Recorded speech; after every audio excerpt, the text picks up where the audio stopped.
খুলনা বিশ্ববিদ্যালয়ের নারী হলের ওয়াশরুমে গোপনে ভিডিও ধারণের অভিযোগে প্রশাসনিক ভবনে তালা দিয়েছে শিক্ষার্থীরা। পাশাপাশি বন্ধ রয়েছে ক্লাস ও পরীক্ষা কার্যক্রম।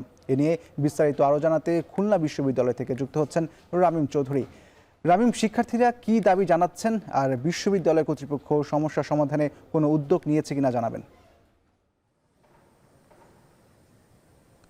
ইশতিয়াক, এই ঘটনা কিন্তু গতকাল রাতের এবং রাত 10:30টার দিকে যখন বিজয় 24 হলের একজন শিক্ষার্থী ওয়াশরুমে যায়, ঠিক তখনই সে লক্ষ্য করে যে ভেন্টিলেটরের ঠিক উপরে একটি মোবাইল ফোন দিয়ে একটি ভিডিও করা হচ্ছে। তারপরে পিছনে গিয়ে কিন্তু সেখানকার যে ক্যান্টিন হলের যে ক্যান্টিনের যে বয় ছিল সেই ছেলেটিকে তারা ধরে এবং তারপরে তাকে মারধর করা হয় এবং মারধর করার পরে কিন্তু শিক্ষার্থীরাই তার থেকে সব কথা বের করে এবং তার ফোন নিয়ে যাওয়া হয়।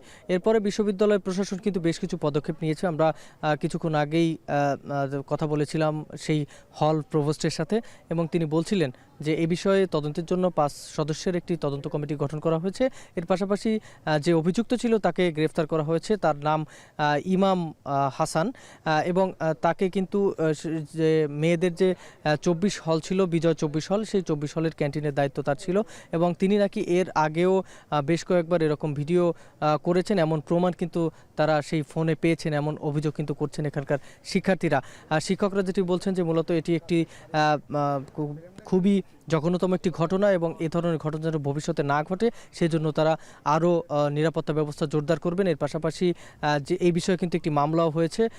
এখানে এই যে অভিযুক্ত ব্যক্তি ছিলেন তাকে কিন্তু গ্রেফতারও করা হয়েছে।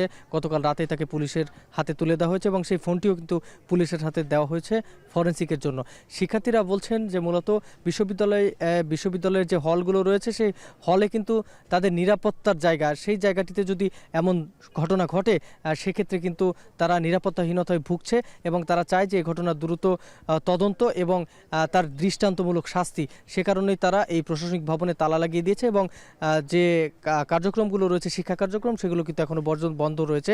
কিছুক্ষণ আগে আমরা দেখছিলাম তারা কিন্তু এই বিশ্ববিদ্যালয় চত্বরে বিক্ষোভ করেছেন এবং এসব দাবি দাবা তুলে ধরেছেন। তো সব মিলিয়ে বলে চলে যে বিশ্ববিদ্যালয় এখনও পর্যন্ত সেই সকাল থেকে একই রকম অবস্থা রয়েছে এবং তারা চান যে নিরাপত্তা ব্যবস্থা আরও জোরদার হোক। তো সব মিলিয়ে এই ছিল আমার কাছে খুলনা বিশ্ববিদ্যালয় থেকে সবশেষ খবর।